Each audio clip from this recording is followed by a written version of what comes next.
Thank you and welcome to my channel, Simply Your World, where we discuss past and present events that will affect you if they haven't already. And tonight I want to highlight three things. That's psychology, psychiatry, and sociology. I believe that all three of these sciences are the ones that govern our lives. Psychology is the study of the mind and human behavior.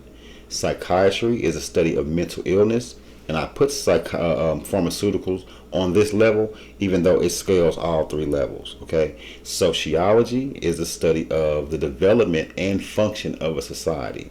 All three work in tandem to form a web that is seemingly everywhere but nowhere at the same time. Everyone understands, or a lot of people understand, that everything works better in systems. And with this trilateral system of psychology, psychiatry, and sociology, you will see how very easy it is to fall into or to be diagnosed with one and be locked into all three with no escape. This is the Little Albert experiment conducted by John B. Watson in the 1920s. I believe that white supremacy is singed into the minds of individuals through studies such as this one. And my purpose with this episode is to show the parallels and effects of studies such as this one that are, in my opinion, directly connected to the plight of the so-called black man in America. Check this out, and I'll be right back. This is the footage of a controversial 1920s experiment on a baby known as Little Albert, conducted by psychologist John B. Watson. The purpose of the experiment was to show that a normal 9-month-old infant could be conditioned to have a phobia of something he wasn't scared of before. Firstly, Watson presented little Albert with objects that the baby wasn't afraid of, objects that Albert initially liked.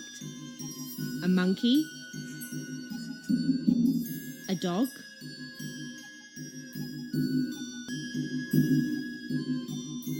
a rabbit, and finally, a white rat. Albert particularly liked the white rat. In all of these clips, notice Albert's positive reactions. Now in these clips is where the conditioning starts. Each time Albert tried to touch the white rat, a loud iron rod was struck that would upset him. Notice how Albert starts to cry when he tries to touch the rat. Albert was then shown a rabbit, but this time he immediately begins to cry and attempts to crawl away from it. He then has a negative reaction when a dog is brought in.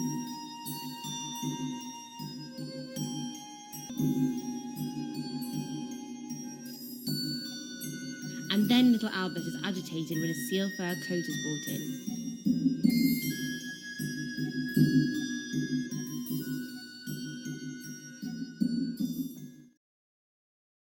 This study was conducted in 1920. In 1927, the first TV was invented. In 1939, the first television was sold to the public. I believe, in my opinion, that studies such as this one, where the sole purpose of it was to fine-tune the art of planting fear response into the masses of certain people and places. After the 1920s, there were multiple studies conducted, such as the conformity study in the 1950s by Solomon Asch. It showed how a person would ignore reality in order to conform to a group. The next clip we're going to highlight is called the Bobo Doll Experiment. It was conducted in the 1960s by Albert Bandura. Its purpose was to investigate whether a person could learn new behavior through observation. In my opinion, all of these studies were conducted with the sole purpose of learning how to control the social order of the masses.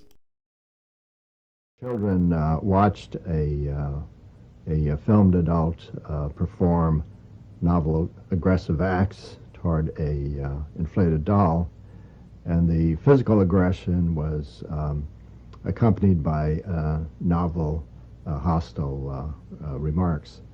We later measured how much of this modeled aggression the children had learned just by watching.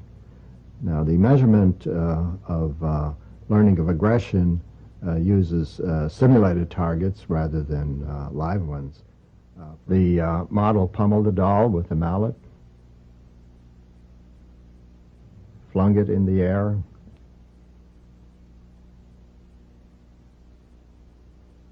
kicked it repeatedly.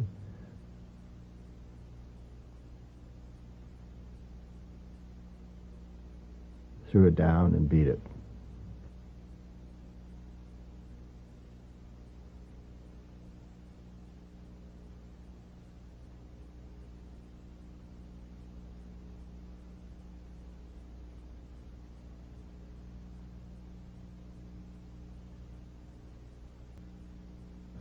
It was once widely believed that seeing others vent aggression would drain the viewer's aggressive drive. As you can see, exposure to aggressive modeling is hardly cathartic.